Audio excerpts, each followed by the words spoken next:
A simple woman, Camille, wiped the floors of Vanter Capital, unnoticed by the high-powered executives who passed by. The whisper started again. She doesn't belong here. She heard them, but kept her head down, her mop moving in rhythmic sweeps.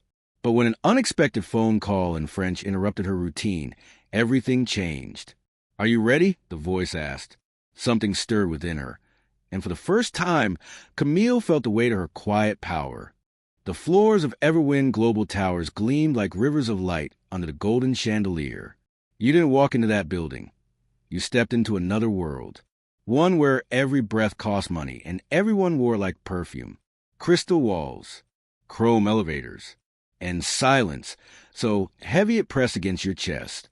Down by the 43rd floor, mopping in that silence, was a woman no one ever noticed. Camille Moreau. Her sneakers were worn thin, one sole flapping slightly with every step. Her janitor's uniform was clean but tired, like it had seen too many nights and not enough praise. Every morning at 4:30 a.m., she pushed her cart through Vanter Capital's executive floor, a place reserved for billionaires, sharks in suits, and untouchable power. Camille knew the rules. Don't talk. Don't look anyone in the eye. Be invisible. And she was... Until Monday. The conference room was still dark when she entered. Only the skyline lights of New York bled through the massive windows, kissing the glass boardroom table she was polishing. She moved in smooth, practiced motions. Then a sound. Buzz, buzz, buzz. A phone, left on one of the sleek leather chairs. Lit up, black, slim, clearly expensive. The name on the caller ID made her freeze. Minister to L'Economie, France. Camille's breath caught. Her hands hovered midair. Don't touch it. Walk away. But the buzzing continued. She looked around. Empty. And then, quietly, carefully, she answered. Bonjour, ICI Camille Moreau. Monsieur Caldwell n'est pas disponible pour le moment. Puis-je transmettre un message? There was a pause. Then fast, fluent French filled her ear. She responded with poise, jotting notes like she belonged in a palace. Not holding a mop. Bien, sir. Je vous ferai parvenir. Less documents this cas possible. Merci, monsieur. Bonne journée. Of course. I will send the documents as soon as possible. Thank you, sir. Have a good day. She ended the call gently, took a step back, and turned straight into Julian Caldwell, the CEO, billionaire, king of Vantra. Tall, sharp, untouchable, holding his espresso like it was made of gold. His eyes were locked on her, unreadable. Camille froze. I'm sorry, sir, she stammered, heart pounding. It kept ringing. I thought it might be urgent. You speak fluent French? He asked, voice cool, precise. She nodded slowly. Yes, sir. He looked her over, the uniform, the mop, the dirty rag in her hand. His lip twitched. You clean floors and speak like a Parisian diplomat? The words sliced through her. Camille's shoulders tensed. I grew up speaking it, sir. He didn't respond, just walked past her, sipping his espresso, already miles away in his mind, like she hadn't just shattered the silence of the elite. Camille rolled her card out, cheeks burning. Her pulse roared in her ears. That night, she couldn't sleep. She kept thinking about that moment, his stare, his disbelief. Maybe she'd be fired. Maybe they'd laugh behind her back. Maybe, ping, an email from Vanthera HR.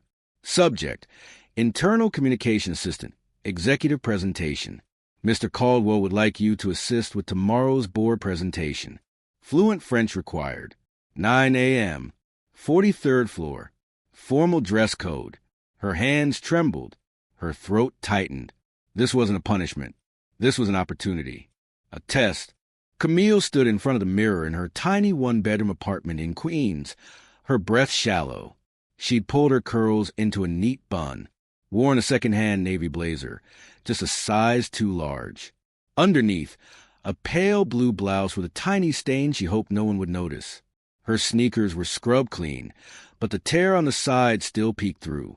She looked like someone pretending to belong. At 8:57 a.m., she stepped into the Vanthera executive boardroom. She didn't breathe. The space looked like something out of Billionaire's dream.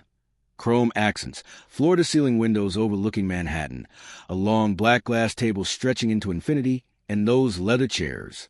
And inside them, sharks, executives, investors, strategists in designer heels and tailored suits, men with Rolexes thicker than her wrist. Caldwell was seated at the head of the table, scrolling his tablet. He didn't look up, but everyone else did. Someone near the espresso machine leaned over, whispering, "Isn't she the cleaning lady?" Another chuckled. "Must be here to refill the water." Someone laughed under their breath. "Hope she doesn't mop during the meeting." Camille heard it all. Every word felt like a pin under her skin, but she kept her shoulders straight. She clutched the translation tablet like a lifeline and took her seat near the screen. The video conference began. On the massive display, a French delegation appeared. High-ranking economists, government officials, and a man in a silver tie, the French Minister of Economy himself.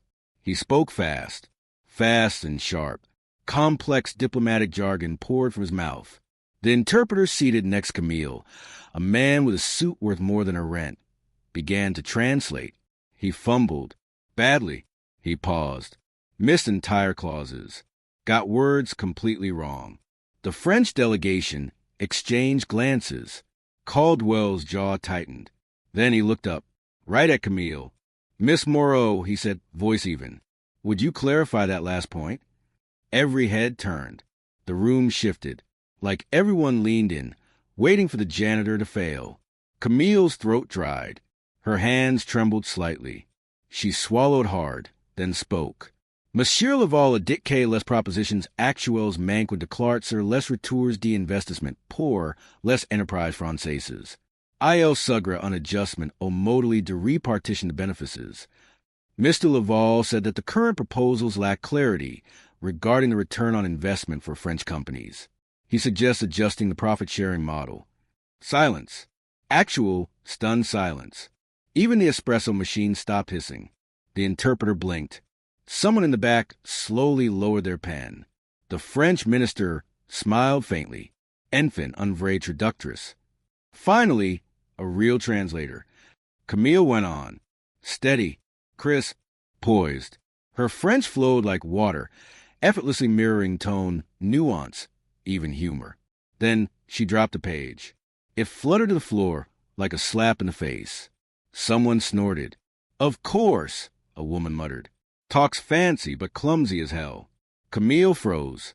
Her face flushed. Her fingers trembled as she bent. Then she stopped. No, not this time. She straightened slowly, looked up, looked around, and calmly said, "Excuse me." She picked up the paper, smoothed it, and continued. Stronger, louder. Her voice cut through the room like glass through smoke. By the end of the meeting, the French minister said, smiling, "Merci, Mademoiselle Moreau. Votre travail aujourd'hui était exceptional." "Thank you, Miss Moreau. Your work today was exceptional." Caldwell finally looked up from his tablet. Really looked. "Camille," he said, his voice softer now, "how would you feel about joining tomorrow's summit meeting? We'll need someone who knows what they're doing." Camille blinked, then smiled, not wide, not arrogant, but calm, certain. "I'd be honored, Mr. Caldwell." The room didn't clap. Not yet, but the silence had changed. They weren't looking at a janitor anymore. They were looking at something they didn't understand. Not yet. The Vantra International Economic Summit wasn't just an event. It was a fortress of power, held in the grand ballroom of the Lorient Hotel, a glittering colossus overlooking Manhattan's skyline. Gold railings, scarlet velvet chairs, hundreds of world leaders, CEOs, investors, press. And in the middle of it all, Camille. Her outfit was still simple, a modest charcoal gray suit borrowed from her neighbor, fitted carefully. Her shoes weren't designer, but they were clean and polished. She wore her quiet pride like armor. Behind the tall velvet curtains, she waited with Julian Caldwell. He stood beside her, checking his watch, fidgeting. "You don't have to do this," he said at last. "If you're nervous, I can call up the professionals." Camille turned to him, eyes steady. I've translated for oil magnates in Algiers. I've interpreted court trials in Marseille. I raised my daughter cleaning floors. I've been nervous my whole life, but I never backed down. Caldwell paused, then smiled, genuinely this time. Go show them what I almost missed, he whispered. The lights dimmed, music played, and the curtain rose. Camille walked out into a sea of power. Cameras clicked, eyes narrowed, a few jaws slackened in disbelief. Is that the cleaning lady? Who let her speak? She's going to embarrass the whole company. Camille took her place at the translator's podium, mic in front of her, headphones over her ears. The summit began. First came the American CEO. English, straightforward. Then the French delegation. They spoke rapid-fire French, formal and fierce, challenging figures and financial policies that could shake global stocks. And Camille? She translated. In real time, flawlessly. Le Ministre Sugré les nouvelles régulations fiscales sont injustes pour encourager les investissements croix. The minister suggests that new tax regulations be adjusted to encourage cross-border investments. Her voice was warm, even, and confident. The crowd leaned in. Even the news anchors stopped whispering. Halfway through, something happened. A slide flashed on screen, all in French. Misformatted. Confusing. The official interpreter hired for backup fumbled, his mic stuttering. He says something about, international funding. Camille leaned forward. Il de KSI les accords any sans par respects. Les partenaires Européens retirent leur soutien de le prochain trimestre.